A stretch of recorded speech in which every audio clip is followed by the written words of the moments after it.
My name is Sophia. I've been married for 10 years to my husband, who I've known since we were students. Our two children are now in elementary school, and we are expecting our third child next spring.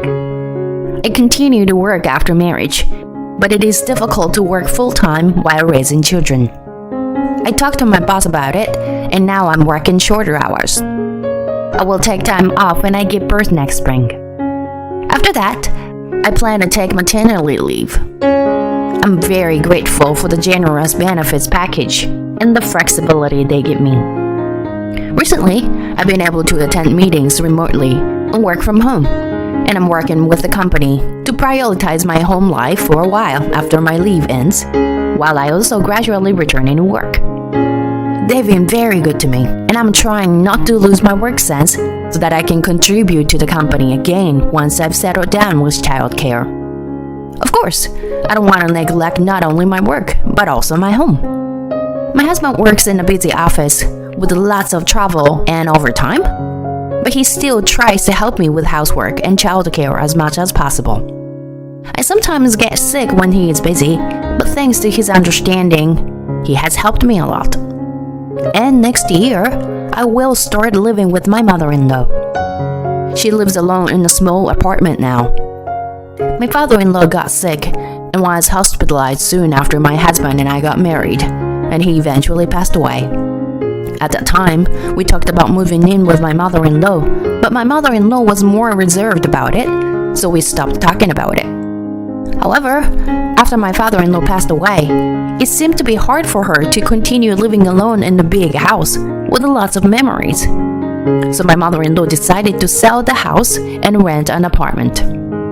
I suggested that her apartment should be near our house so that both of us can come to the apartment immediately if something happened to her. Now she is within easy reach of us. I often visited my mother-in-law at her apartment with my children so that she would not feel lonely. My mother-in-law and I have a very good relationship. At least I think so. I also sent money to my mother-in-law every month to help her in some way. Even though we're both working, it is not easy to send her $1,400 from our family income with children. Still, I wanted to help in some way. It must be difficult for you and my son to raise 3 children while working together. As long as I'm able-bodied, I do whatever I can to help. So please don't hesitate to call on me. We live close to each other anyways. When I reported the birth of our third child, my mother-in-law expressed her concern for me. I told my husband that I felt sorry to ask her so often, even though we live close to each other. Should we take this opportunity to ask her to move in with us? We have an extra room for my mom, so it should work out. He suggested that his mother move in with us. My mother-in-law is a senior housewife. It is reassuring for me to have someone whom I can ask for advice, for help, when something happens. Besides, my mother-in-law would be lonely to live alone for the rest of her life. I thought it was a good idea to live together. I see. Shall I suggest it to her, then? And when I talked to my mother-in-law, she accepted it gladly. And so, it was decided that we would live with my mother-in-law, and I was really looking forward to my new life starting next year. However, my expectations soon turned into a feeling of depression. My mother-in-law, who had no one to talk to after the death of her husband, joined a knitting circle to be more social with her neighbors. Once a week, they got together and chat with their friends while working with their hands. She says that this time is very good for her. Who lives alone? It is a good distraction for her. She laughed and said that she was less depressed now that she had someone to talk to. I thought it was very good that my mother-in-law had friends around her with whom she could talk to. However, my mother-in-law changed little by little under the influence of those friends. She told me that there were many elderly women of the same age as her in the knitting circle. So the topics of conversation were mainly complaining about their husbands and quarreling with their wives or bragging about their grandchildren. I thought my mother-in-law was a kind and gentle person. But maybe it was because she had never complained or said bad things. and these topics seemed fresh and enjoyable to her. She was gradually influenced by her peers of the same age who told her stories of how they used to bully their daughter-in-law or how they harassed their daughter-in-laws because they were angry. In the beginning, one of the ladies of the group was lecturing her daughter-in-law because she was not doing her chores well enough. "But you do it so well that I don't have to be angry with you, and I feel so blessed." She would happily tell me the stories like that. But then, she gradually began to harass me. We would start living together at the beginning of next year. We had planned to move in at a time when the contract of my mother-in-law's apartment would be up for renewal, and when I would give birth, so that we would be able to move in at a time when things would not be too hectic. Recently, however, my mother-in-law has been frequently visiting our house even before we moved in together, under the guise of helping out at home. In reality, she didn't help me with anything, but just watched me like a Delvish instructor and gave me a hard time for doing housework.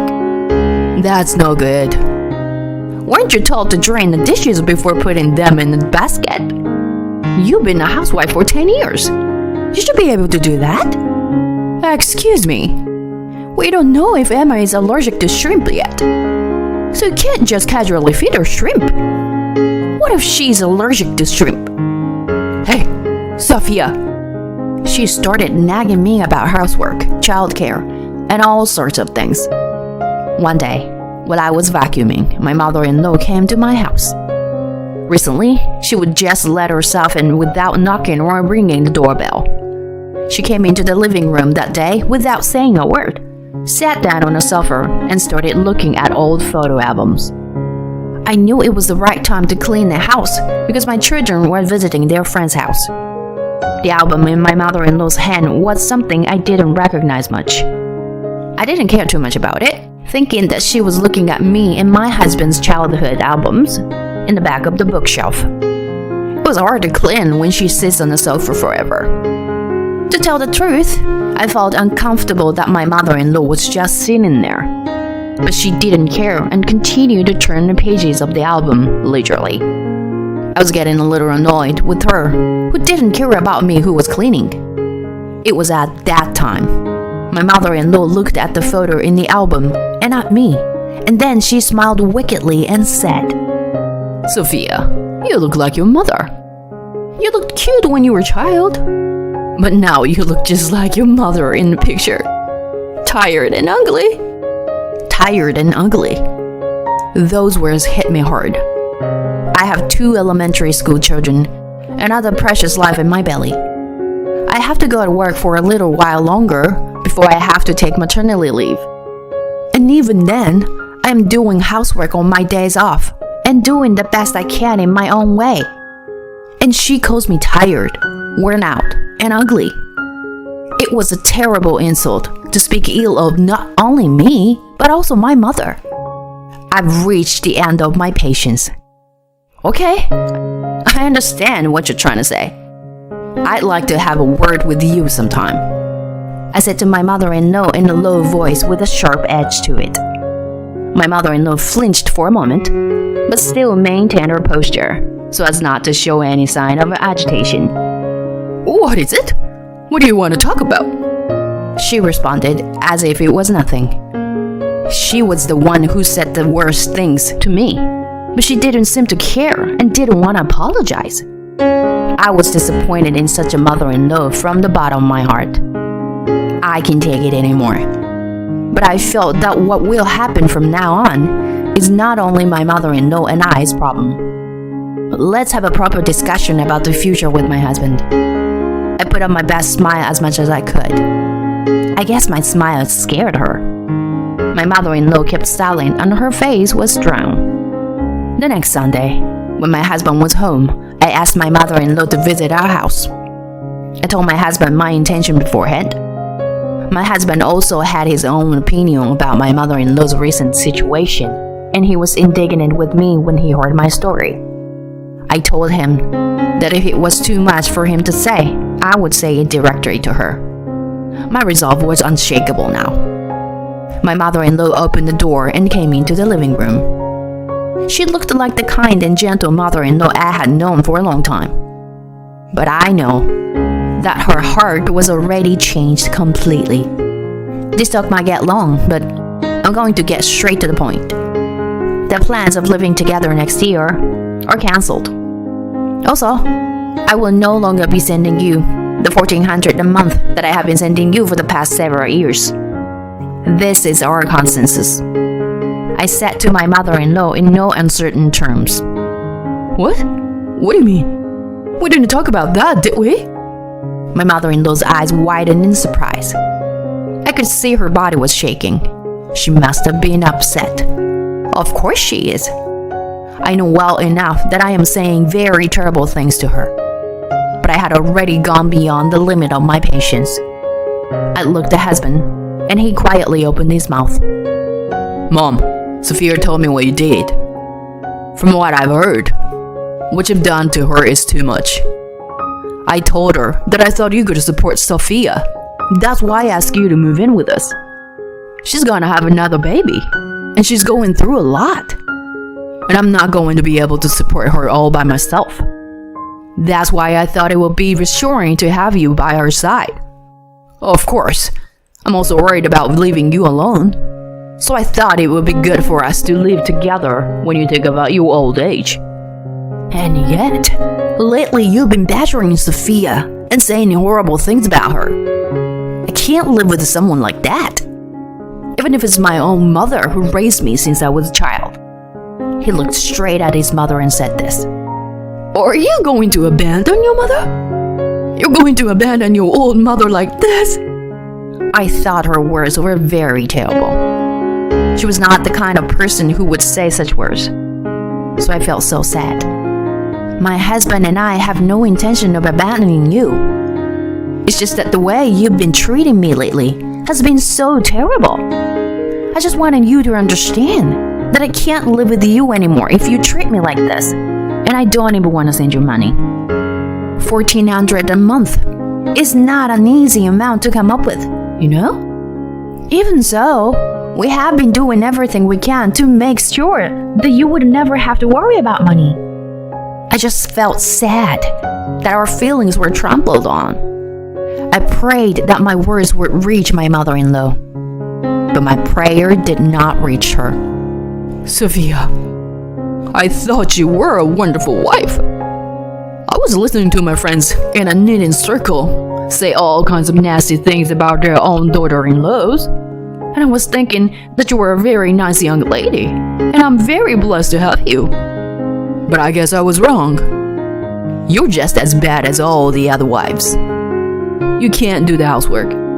You can't take care of the children. And you're not at all attentive to your parents. I'm deeply disappointed in you, Sophia. Joshua, you should leave your wife like this. I can ask my friends in my knitting circle to introduce you to a better young lady and start over. You'd be happier that way. My husband and I looked at each other in surprise at the outrageous story my mother-in-law had just told us. And then his face turned into a horribly angry expression. Mom, I thought you would understand if I told you. But no matter what I say, you don't understand me anymore. I'm the one who's heartbroken for you, Mom. I have nothing more to say to you. I'm gonna ask you to leave. So don't ever show your face in front of us again. I don't want you to do anything that would interfere with our happy life together. At least until you understand the meaning of these words. I won't live with you. And I won't send you any more money. I want you to think long and hard about the implications of our decision. When he said this, he kicked my mother-in-law out of the house. I had never seen him so angry. She was yelling something at the door, but when we didn't respond at all, she gave up and left. We never saw her again. Soon after, I went on maternity leave and gave birth to my third child.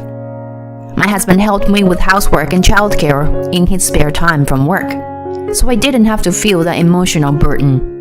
While I was on maternity leave, my mother, who lives far away, came to see me several times. I was glad that my children called her grandma and missed her.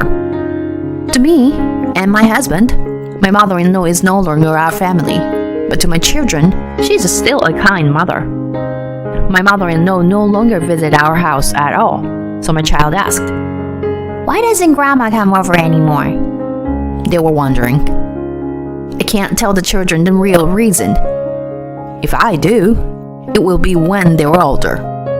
But my mother is also a grandmother.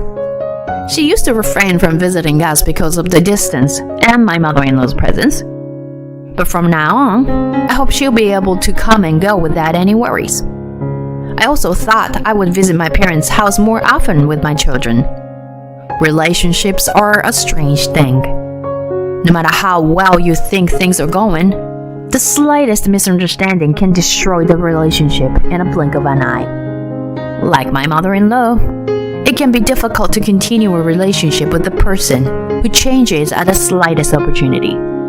That's why I am so grateful to my husband, my children, my parents, my family, also my friends and acquaintances around me. I try to treat everyone with love and respect. Because we are human beings. Sometimes we have trouble communicating with others and we may be misunderstood. But if we care about others, we can resolve misunderstandings and restore relationships. I will cherish my relationships with people. And for now, I will work together with my husband to raise the precious children we have. I promised myself that I would teach my children to cherish the people you have and be grateful for the connections you make.